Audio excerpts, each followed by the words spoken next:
L'aide de la mère dans les difficultés. Assurance de la victoire.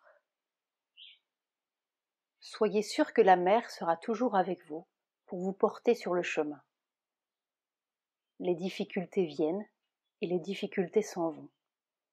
Mais elle, avec vous, la victoire est certaine. Le chemin que vous avez pris maintenant, être fidèle à la mère et ne rien laisser vous ébranler dans votre fidélité, vous donnera la vraie solution à vos problèmes. Car il semble que l'être psychique ait commencé son travail en vous. Restez ferme et tournez dans l'unique direction, vers la mer.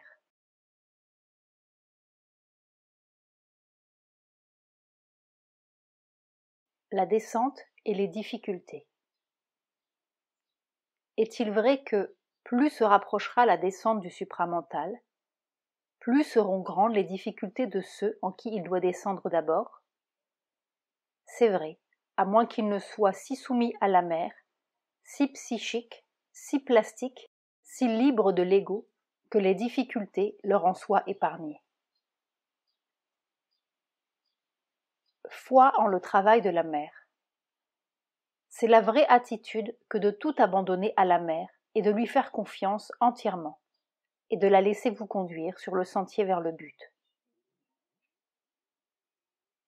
Personne ne peut accéder au changement divin par sa propre force ou ses bonnes qualités. Il n'y a que deux choses qui comptent, la force de la mère qui est à l'œuvre, et la volonté du sadhak de s'y ouvrir et d'avoir confiance en son travail. Conservez votre volonté et votre confiance et n'accordez aucune importance au reste. Ce sont seulement des difficultés comme tout le monde en rencontre dans la sadhana. Rien n'est impossible si la nature de l'être psychique est éveillée et vous conduit avec, par derrière, la conscience et la force de la mère qui travaille en vous. Si l'on demeure pleinement confiant en la mère et psychiquement ouvert, alors la force de la mère fera tout, et l'on n'a qu'à donner son consentement, demeurer ouvert et aspirer. Toutes les fautes et toutes les erreurs sont rachetées par le repentir. La confiance en la mère, le don de soi à la mère, si vous les cultivez, entraîneront le changement dans la nature. Que le progrès soit rapide ou lent, l'attitude doit toujours être de foi et de confiance entière en la mère. De même que vous ne pensez pas que le progrès ait été le résultat de votre effort ou de votre mérite personnel, mais du fait que vous ayez pris l'attitude juste de confiance et du fait du travail de la force de la mère, de même vous ne devriez pas penser qu'une lenteur ou qu'une difficulté ait été due à votre démérite personnel. Cherchez simplement à conserver cette attitude de confiance et laissez travailler la force de la mère. Lentement ou rapidement, cela n'a pas d'importance. Non, c'est peut-être la façon dont se le représente quelque partie de la conscience vitale ou physique. Mais le sentier n'est pas un désert, et vous n'êtes pas seul non plus, puisque la mère est avec vous.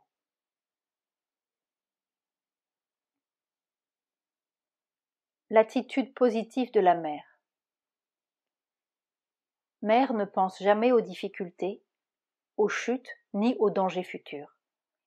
Sa concentration se fait toujours sur l'amour et la lumière, pas sur les difficultés et les chutes. C'est la réalité supérieure que la mère introduit dans le monde. Sans cela, tout le reste est ignorant et faux. La seule chose à faire toujours. Une fois que l'on s'est engagé sur le chemin du yoga, il n'y a qu'une chose à faire, se fixer d'aller jusqu'au bout, quoi qu'il arrive, quelles que soient les difficultés qui se présentent.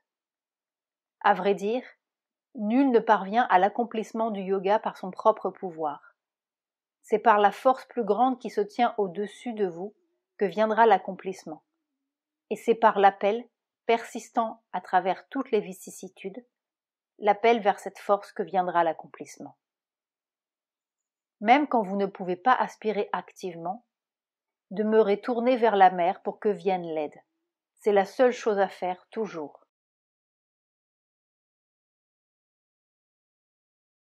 Confiance en la force de la mer dans les difficultés. Ce qu'il faut, c'est de la persévérance. Continuez sans se décourager, en reconnaissant que le processus de la nature et l'action de la force de la mer œuvrent, même au moyen de la difficulté, et qu'ils feront tout ce qui est nécessaire. Notre incapacité ne compte pas. Il n'y a pas d'être humain qui ne soit incapable dans ces éléments qui appartiennent à la nature. Mais la force divine est là, elle aussi. Si l'on met sa confiance en cela, l'incapacité sera changée en capacité. La difficulté et le conflit eux-mêmes deviennent alors une aide pour l'accomplissement. Ne ruminez pas vos difficultés. Abandonnez-les à la mer et laissez sa force les résoudre pour vous. Ne laissez jamais cette idée « je ne suis pas capable, je n'en fais pas assez » venir vous tourmenter. C'est une suggestion tamasique et qui entraîne la dépression, et la dépression ouvre la voie aux attaques des forces mauvaises. Votre position doit être que je fasse ce que je peux. La force de la mer est là, le divin est là, pour veiller à ce que tout soit fait en temps voulu. Ne pas être troublé, demeurer tranquille et confiant est la vraie attitude. Mais il est nécessaire aussi de recevoir l'aide de la mer. Sous aucun prétexte, il ne faut se soustraire à sa sollicitude. On ne devrait pas se complaire dans des idées d'incapacité, d'inaptitude à répondre, ni trop insister sur les défauts et les échecs, ni permettre au mental d'être à cause d'eux dans la douleur et la honte. Car ces idées et ces sentiments deviennent à la fin des sources de faiblesse. S'il y a des difficultés, des faux pas ou des insuccès, on doit les regarder tranquillement et pour s'en défaire, appeler avec calme et persistance l'aide divine. Mais il ne faut pas se laisser aller au découragement, au bouleversement, au chagrin. Le yoga n'est pas un chemin facile et le changement total de la nature ne peut se faire en un jour. Tout cela est inutile. Plaintes, questions, etc. de cet ordre doivent être laissés de côté. Vous devez continuer calmement, sans dépression ni trouble, à recevoir les forces de la mer, à leur permettre de travailler et à rejeter tout ce qui leur fait obstacle, mais sans être troublé par la difficulté ou les défauts en vous, ni par aucun retard ou aucune lenteur dans le fonctionnement. N'admettez pas ces suggestions de désespoir ou d'impatience. Donnez le temps d'agir à la force de la mer. Chagrin et découragement de ce genre sont les pires obstacles que l'on puisse dresser dans la sadhana. On ne doit pas s'y prêter. Ce que l'on ne peut faire soi-même, on peut le faire faire en appelant la force de la mer. La recevoir et la laisser œuvrer en vous. Voilà le vrai moyen de réussir dans la sadhana. Quelles que soient les difficultés qui demeurent encore, soyez certains qu'elles seront surmontées. Il n'y a nul besoin que l'être extérieur soit nerveux. La force de la mer et la dévotion en vous suffiront pour vaincre ce qui se met en travers. Il n'y a pas de raison d'être découragé. 3 ans, ce n'est pas trop pour la préparation de la nature, et c'est d'habitude au prix de fluctuations qu'elle se rapproche du point où un progrès continu devient possible. Il faut s'accrocher fermement à la foi que la mer est à l'œuvre derrière toutes les apparences, et vous verrez que cela vous aide à passer le cap. Vous ne devez pas céder au chagrin, ni au désespoir. Il n'y a pas de raison que vous y cédiez.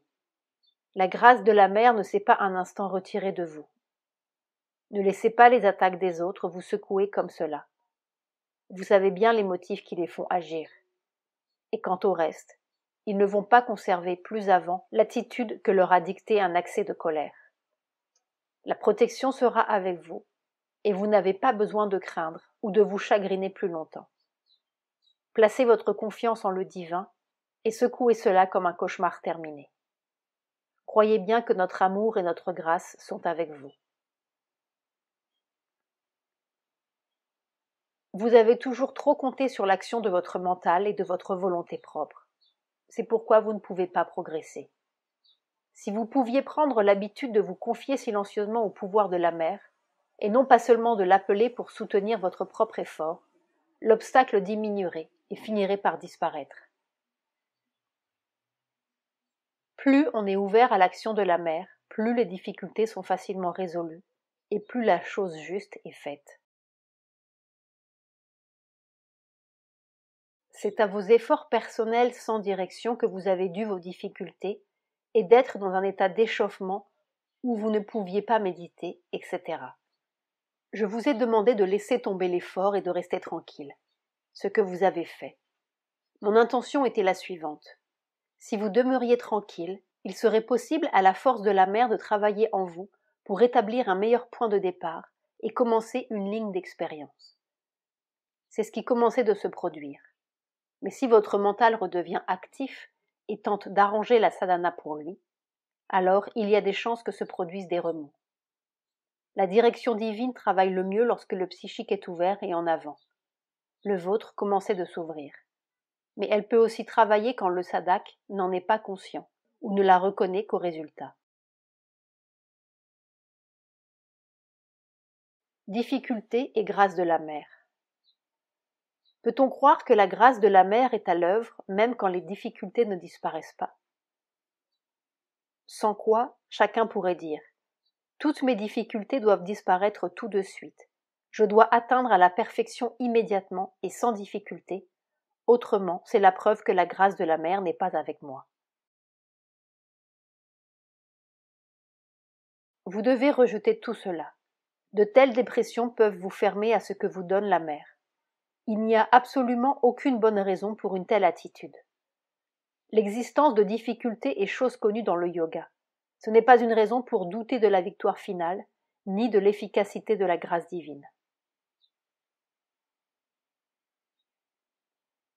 Le développement psychique et la grâce de la mer. Quelle est la loi d'action de la grâce de la mer? Plus on développe le psychique, plus il est possible à la grâce d'agir. Ce qu'il faut obtenir, c'est que soit constamment en avant cette partie qui est toujours consciente de la mer. C'est bien entendu le psychique, car bien qu'il puisse être recouvert pour le moment, il ne peut être induit en erreur par les suggestions contraires. Une fois éveillé, il émerge toujours de l'obscurcissement. C'est la garantie de l'arrivée finale au but. Mais si on peut le maintenir en avant, ou même le sentir consciemment à l'arrière, dans toutes les situations, alors les étapes sur le chemin deviennent elles aussi comparativement sûres, et on peut les franchir avec une aisance et une sécurité plus grande. C'est quand il n'y a pas d'attachement aux choses extérieures pour elles-mêmes, quand tout est fait uniquement pour la mer, et quand la vie est centrée en elle par l'intermédiaire de l'être psychique intérieur, que se trouve créée la meilleure condition pour la réalisation spirituelle. Ne vous occupez pas de la pureté du corps. L'amour de la mer purifie à la fois le cœur et le corps. Si l'aspiration de l'âme est là, le corps aussi est pur. Ce qui a eu lieu dans le passé n'a pas la moindre importance. Sri Aurobindo parle de la mer.